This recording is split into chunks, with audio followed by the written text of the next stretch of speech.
Fatherlessness leaves boys confused, angry, destabilized, and numb. Within your research, what were the most heartbreaking stories of boys growing up without fathers, and what did it cost them later on in life as adults?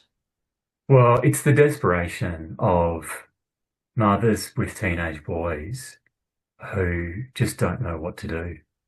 They are in an impossible situation. They don't have the male energy. They're not built the same. They have different hormones. Like they speak differently. They expect different types of communication and interaction. It is heartbreaking. They're very commonly, looking for sources of support.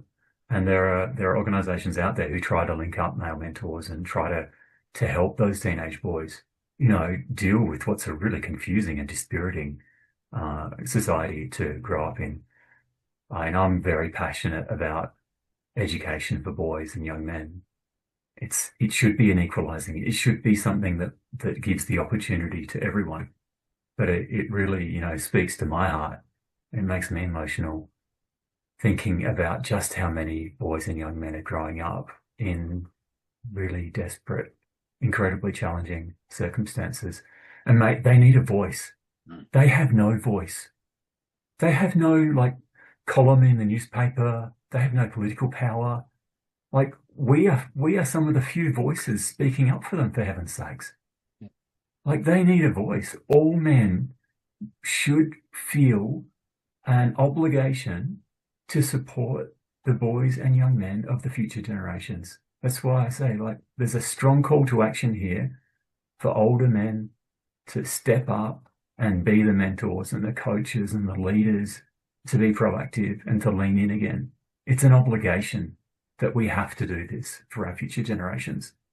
That is well said, David. And if we all thought that it was an obligation, we wouldn't find ourselves in the situation where men and boys are being treated so unfairly and accepted across the board in society. So spot on, mate. It's the older generation have a lot to give, and even if your traumatic experiences you've been through in life, you don't really want to talk about, because men, let's be honest, men compartmentalize. If it's a real traumatic experience, you sort of lock it away. You don't want to engage, and you definitely don't want to talk about it. But there lies the problem too, because then it rolls on to become a generational problem, because they didn't know, they weren't told, they weren't educated, they weren't shown that, what happened to me doesn't have to happen to you if you've got the knowledge from past bad experiences handed down. And again, just back to the family court, this is where the systemic abuse legally locks fathers down from forewarning other potential problems. So other men go into family court. Like I know when I went in, I thought, right, they put the best interest of the children in front of the decisions they make. So let's go to court. That's not how it works. But yet, until I went through it myself, I was unaware that such bias existed when it comes to parenting.